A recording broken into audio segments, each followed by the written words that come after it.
Lock மீன் அது வந்து இன்னொன்று வருது, அது வந்து நாயர். செம்ம டேஸ்ட்டாக இருக்கும் இந்த மீன். இப்போ பஜ்ஜி போடுவாங்க, பஜ்ஜி போடலாமா? ஆமாம். பஜ்ஜிக்கு நம்ம பஜ்ஜிக்கு போடுற மாவெல்லாம் ரெடி பண்ணி வச்சுக்கினேன். சின்னதாக இருந்தா வச்சியா அப்படியே முழுசா நம்ம வாழைக்காய் எப்படி தடவி போடுறோம், அதே மாதிரி தடவி முட்டைக்கெல்லாம் மிக்ஸ் பண்ணி தூக்கி எண்ணெயில் போட்டாக்கா நல்லா செம்மையாக இருக்கும் சாப்பிடும். நான் நிறைய வாட்டி சாப்பிடுவேன்.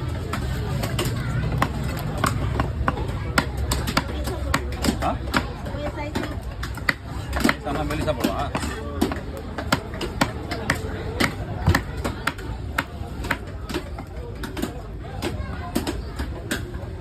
இந்த சைஸ்லாம் பஜ்ஜி போடலாம்,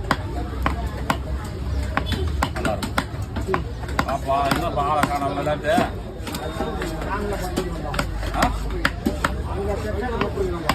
நெல்லிக்காய் ஜூஸ் வாங்கினோம்.